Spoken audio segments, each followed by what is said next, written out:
Welcome back to TV Toastmasters. I'm your host for this segment, Beth Genley, and this evening I have another guest with me from our Toastmasters Club, Toastmasters for Speaking Professionals.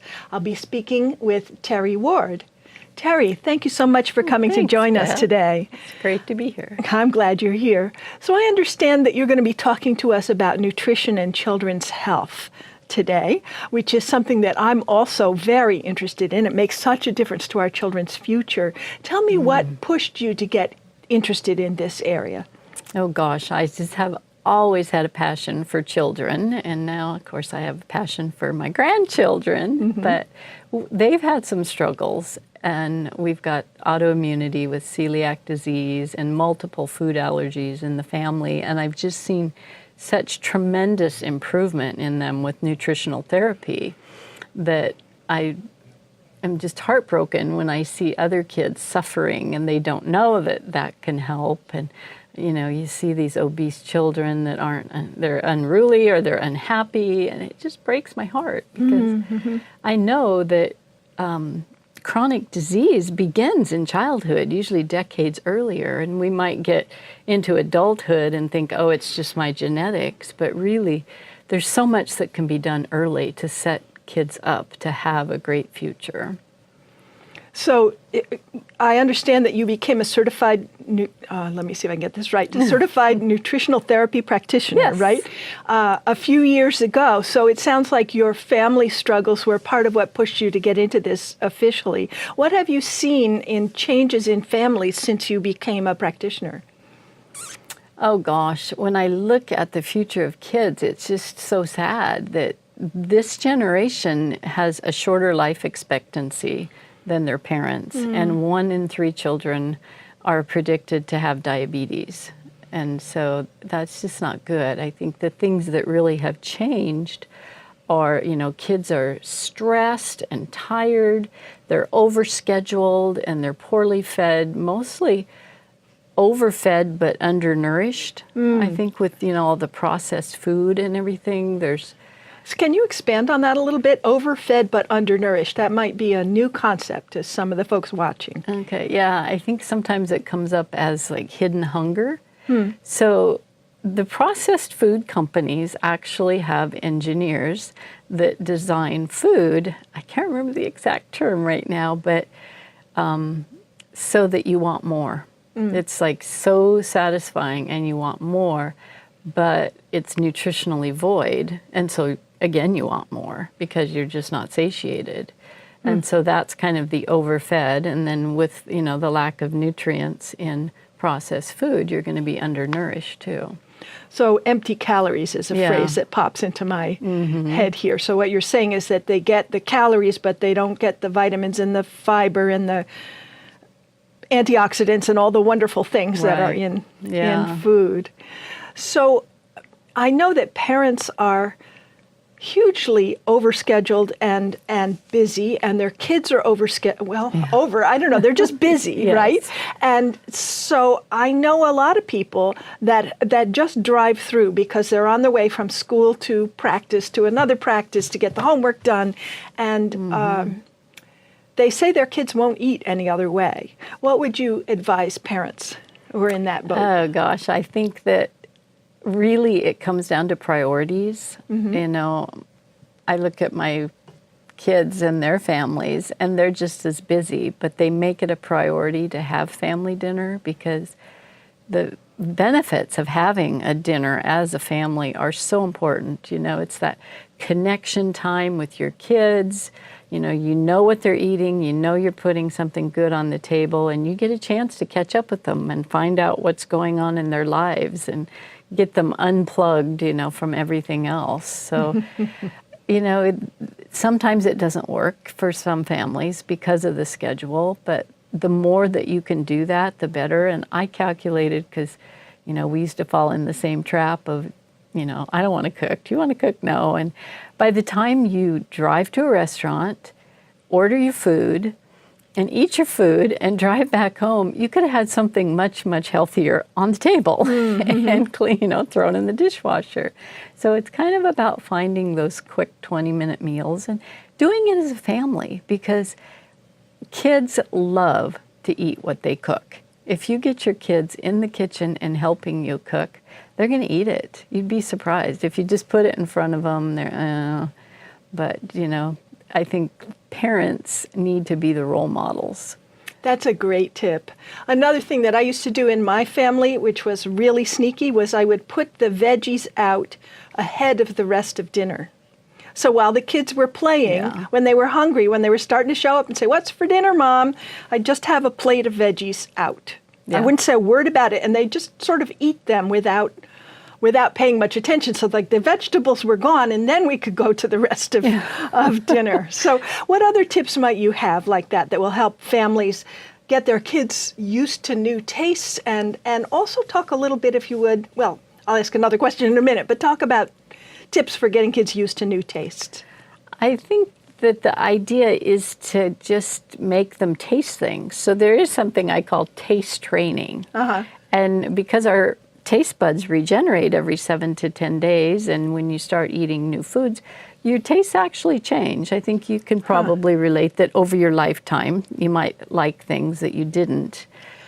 As a general, and dislike things that I used to like a lot, As a general rule, kids kind of keep the same eating habits throughout their lifetime, so it's really important to establish good ones. But if you have, like, that was an excellent tip, putting the veggies out first. When I'm chopping vegetables for something, my oldest granddaughter eats like half of them, so I have to chop twice as much. But if you do that and you have, you know, several vegetables in different courses, have a rule of you have to taste it. You have to try it. You don't have to eat it all, but you have to do that. And if they do that every day, their tastes are going to start to change. And again, parents as a role model.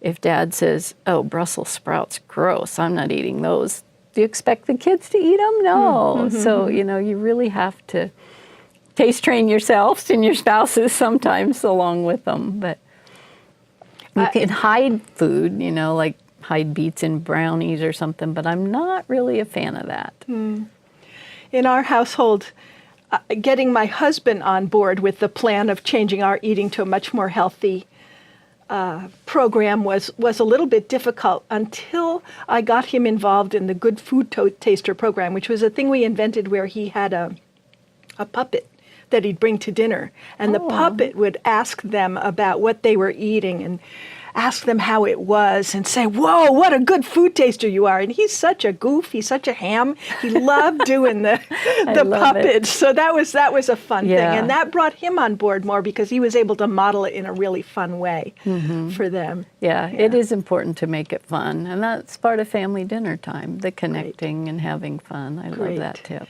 So where should parents start if they're making a change from processed food and fast food to something that's more healthy for their kids? What would be the first thing they need to think about to get their kids on a healthier path? Well, I always say if you want baby results, do baby steps. That's a great line. If you want baby results, do baby steps. How interesting. Okay, so bigger steps. I think, you know, it depends on the results you want. If, you know, you're on board, go for it. Do a pantry clean out and stop buying the stuff. If you don't have it in the house, then the kids are going to eat what's in front of them because there aren't other options. You know, there's some kids that are more stubborn than others and pickier, but they truly... That is a true thing. They truly won't starve themselves. Great. Okay, so we've done the pantry clean out. We've gotten rid of the processed foods. What are we replacing them with? Oh, we want lots of fruits and vegetables, mostly vegetables, and, you know, quality proteins like grass-fed meat and wild-caught fish and, you know, some free-range chicken, eggs, those kind of things. Okay. And do you go for mostly raw in your philosophy, or a mix of raw and cooked for your veggies? I think it's good to do a combination, and it just depends on the person. We're all so bio-individual. I think my website says that there's 8 billion diets in the world for 8 billion people. It might still say 7, but I think we're up to 8. I should update that. But truly, we are individual. I mean, I feel awesome when I eat raw food.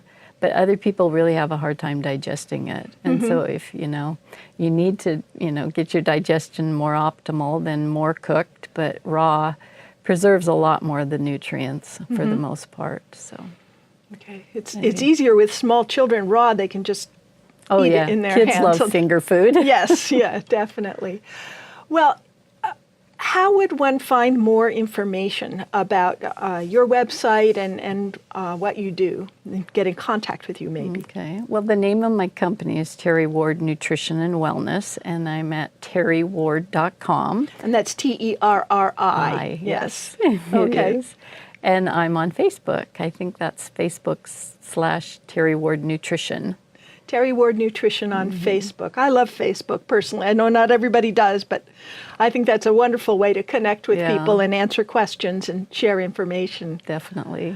Yeah. Well, Terri, I am very excited that you joined us today. I am also very passionate about this idea of getting better nutrition into children.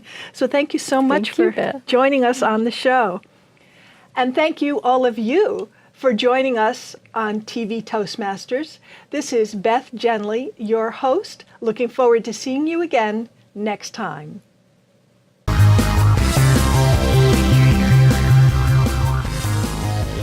Hi everyone, my name is Bill Hernandez. I'm a DTM with the West Beaverton and Sporty Speakers Toastmasters clubs.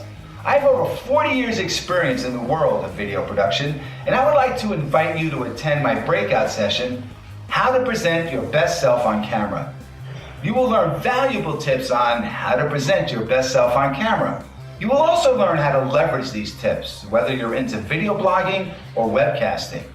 So join me and my friends and fellow DTMs and TV Toastmaster legends, Phyllis Harmon and Dottie Love, at the District 7 Spring Conference, April 27th at Camp Withacom in Clackamas.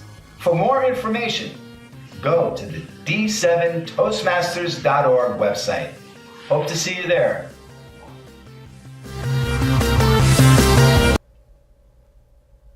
Welcome to TV Toastmasters. My name is Bill Maher. I am from the New Horizons Toastmaster Club, and I will be your host this evening. Thanks for joining us. I have a special guest this evening who I'm really looking forward to chatting with.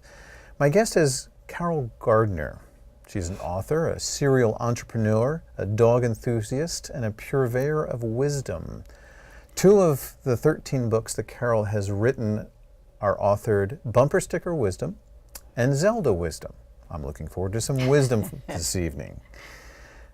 Carol, thank you for joining us this evening. I'm so glad that you could be here. I'm honored. Thank you for inviting me. I'm glad it worked out. Okay. Everyone has big changes in their lives. Some of them we create. We're looking for a new adventure. We're looking for a change. And sometimes the change happens to us and we're not quite ready or anticipating what might happen because of that. I want you to tell us a little bit about your life's journey with Zelda and how that reoriented your life as it is now. Yes. Well, at age 52, I had the rug pulled out from underneath me, and I was, surprise, surprise, I was now suddenly divorced, depressed, and in huge debt. So it was actually my divorce attorney who came to the rescue and had that pivotal moment where she said, "Sweetheart," she knew my situation was not good, and she said, "Sweetheart, you need to either get a therapist or a dog." So I chose dog, and I chose Zelda the English Bulldog, mainly because English Bulldogs look like funny people. And I needed love and I needed laughter in my life at that point. So I got Zelda. And you got Zelda. And dogs are great at providing both of those. Yes. And Zelda has provided, and shall we say, is still providing Yes. a lot of love and a lot of wisdom through that. And that's an incredible story. Did you go looking particularly for an English Bulldog or just kind of looking to find a dog and you both found each other? No, I specifically looked for an English Bulldog, again, because they look like funny people. Yes. And they make me laugh, and they make other people laugh. And I really needed positive things in my life, like love and laughter. We both own dogs. Yes. I own poodles, Yes. and that was largely by choice, my wife's choice. Uh-huh. And you own English bulldogs. We both also have had dogs that have been rescued Yes. and dogs not so much rescued. Yes. But yet, every once in a while, you wonder who rescues whom. Yes. And with your experience with Zelda, it got you into businesses that relate to dogs and the care of dogs. Yes. How did that come about? Well, initially with Zelda, I brought her home, had her at home. It was one day, pivotal moment again. One day a friend came over and said, "Oh, I was just at the local dog store and they're having a Christmas greeting card contest. You can win that contest." Well, my cupboards were looking pretty bare. And when she said, "The prize is 40 pounds of dog food every month for a year," I thought, "Zelda, if I win this, we can split that. We just add a little ketchup and we can split that." So I sat down and came up with a one-liner. And I'd worked as a creative director in advertising. So I came up with a one-liner. I thought, nobody's going to write one like this.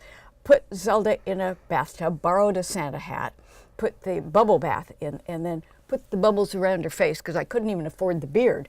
And so to snap the picture, then added the one-liner, sent it off to the pet store. 2 weeks later, I get a letter in the mail that said, "Congratulations, Zelda and Carol, you are a grand prize winner." Wow. And this was really pivotal because not only did we win the contest, and by the way, remember I was going through the difficult divorce. Yes. The line on the greeting card or the Christmas card said, "Oh, for Christmas I got a dog for my husband." Good trade, huh? And it was not your normal Christmas card, but it won the contest, so that was good. But what it did was the light bulb went on. It gave me the idea, maybe, just maybe, I could design a line of greeting cards around Zelda. So, And you did. and I did. And it was successful. That was the rest was history. It was very successful, which is great. And it filled up my kitchen cupboards. It was good. To start with, and filled a lot of hearts, and it really does relate to a lot of people in various situations and emotions, which is really, really important. And we tend to sometimes forget how intuitive dogs are emotionally for us and how much they can support us no matter what our moods are. Yes. And I've always been amazed at that with our dogs. They know even before I know. I'm just like, how did they know probably that? But it really does make a difference. And my new rescue dog, and talk about who rescues whom. With Zelda, I think she rescued me. With my new dog, Max Daddy, I think I rescued him because he came with every difficult issue you can imagine. I didn't know that when I, sort of signed up. But he couldn't walk. He looked down at the floor all the time. He was stressed. He had anxiety issues, all those kinds of things. Plus, he came with a huge bag of pharmaceuticals. Wow. Rimadyl, Prozac, Wow. and they weren't working. Yeah. So Yeah. a friend had been telling me about how CBD, which, and just to explain CBD Sure, a please little do. bit. Yes. CBD, some people get it confused with marijuana because it's from the hemp plant. Right. But it's not. It's from the stalk and the stem, and marijuana is from the leaves, and it has the opposite impact. Marijuana makes one high, and the CBD has a real calming effect. It helps with the pain, the anxieties. It's really quite miraculous. And so when I heard about that, I thought, okay, I'm going to see if I can, come up with the best recipe, because I wanted to help Max Daddy. Sure. I wanted him to walk. I wanted him to not be in pain. And so hired 2 PhD chemists, and they came up with a great recipe. So now he has those little treats that are Yes, helpful. and Max Daddy is born, maxdaddy.com. Yes. The bark treats and the bark dust. Yes. It's something, it's your next phase, next business, Yeah. next adventure Yeah. for dogs. Yes, And it is. And we hear from people all around the country who, this is just my big reward, will say, wow, my dog was in those cones and was barking and miserable, but I gave him a couple of those nuggets and calmed him down and he was fine. And, dogs have had this separation anxiety when their parent pals leave them and go away. And then I have a son and daughter-in-law who have a dog like that. He was a rescue, and the CBD in the products does work, and it is such a treat for me. I mean, the biggest treat for me is a happy dog, and that's Sure. what that produces. Well, it's true. Dogs also are pack animals. They Yes. need companionship. They need relationship. Yeah. And with human dogs, great. Yeah. They need that. If somebody is considering possibly looking into this to help the anxiety of their dog, any advice that you would have for them if they start looking at that? Yeah. Besides looking to your website, Yes. obviously. Okay. Yeah, good. I hope it made you laugh. Did you see our It laughing did. dog gallery? Yes. It is really fun. And I hope viewers will go there and send photos of their happy dogs. That's a great idea. It's great therapy for people to just come and look through the gallery of these happy dogs. Yeah, so you have a lot of great information on the website. Yes. A lot of testimonials of people who maybe were a little unsure at first as to how the product would work. It's helped a lot of dogs, and I'm really impressed with the way the testimonials talk about how that product has worked. Sometimes testimonials are they're not real clear on how products work, but not those testimonials. They're very clear about that. No, we had one that came in the other day that really was so heartwarming. It was a woman whose dog had cancer, and she was concerned. She had tried CBD products, and someone had said, no, you really need to try the Max Daddy products because they're different. They work. And she did, and she sent the nicest, most beautiful testimonial of how all of a sudden her dog had the sparkle in his eye. Wow. And that the pain was gone from that tumor. That's and that awesome. was really That's incredible. heartwarming. Yes. Our time is just about up. Okay. And one of the aspects of what you've done through this whole experience with Zelda is Zelda wisdom. Yeah. Could you share with us a very special Zelda wisdom from your perspective before we go? Well, I have, and I brought it along with me. It's my favorite kind of Zelda wisdom, and I relate to this one. And it says, "Tough times never last. Tough people do." And for your viewers, I hope that that might inspire them to hang in there and go forward with what they're passionate about, what they want to do with their lives, and also I'll say, give your dogs that extra little love too. Absolutely. Well, thank you so much for joining us, and I hope you do, and the dogs do really well with Max Daddy. Well, thank you. It's been an honor. Thank you. Thank you for joining us. Again, my name is Bill Maher from New Horizons Toastmasters. This is TV Toastmasters. Search the website for Max Daddy and for Toastmasters International. Thanks for joining us.